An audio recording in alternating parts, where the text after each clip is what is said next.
Hello বন্ধুরা, আজকে কিন্তু মাছ, মাংস, ডিম কিছুই দেখাবো না। আজকে কিন্তু এই মাশরুম রেসিপিটা তোমাদেরকে দেখাবো। আর রেসিপিটা অবশ্যই ফলো করো। এইভাবে একবার রান্না করে খেলে কিন্তু দারুণ লাগবে। তো চলো, সবার প্রথমে দেখো বাজার থেকে এরকম ফ্রেশ মাশরুম কিনে নিয়ে আসবে। তারপরে কিন্তু এই মাশরুমে আমি এই যে অনেকে এই ডোকাগুলো ফেলে দেয়, আমি ফেলিনি। তো আমি সবগুলো ভালো করে কেটে নিয়েছি। ছোটো ছোটো করে কেটে নিতে হবে। প্রথমে ধুয়ে নেবে, নেওয়ার পরে কিন্তু ছোটো ছোটো করে কেটে নেবে।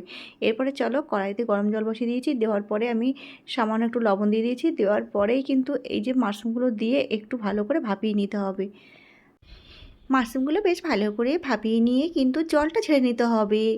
এরপরে আমি কড়াইতে কিছুটা পরিমাণ তেল দিয়ে দেবো। তারপরে আমি 3-4টে শুকনো লঙ্কা ফোড়ন দিয়ে দেব। এরপর লঙ্কাটা ভালো করে ভাজা করে নিয়ে কিন্তু 100 গ্রাম মতো চিংড়ি মাছ ছিল, সেই চিংড়ি মাছগুলো আমি এর মধ্যে ভাজা করে নেব। চিংড়ি মাছটা বেশ লাল লাল করে ভেজে নিতে হবে। আর এই দেখো, মাশরুমগুলো কিন্তু জল ছেড়ে হাতের সাহায্যে নিংড়ে নিতে হবে, যাতে জল না থাকে। তো দেখো, চিংড়ি মাছটা কিন্তু আমার ভাজা ভাজা হয়ে এসেছে। আর এরপরে আমি অ্যাড করব পেঁয়াজ কুচি আর রসুন কুচি। বেশ ভালো করে লাল লাল করে ভেজে নিতে হবে।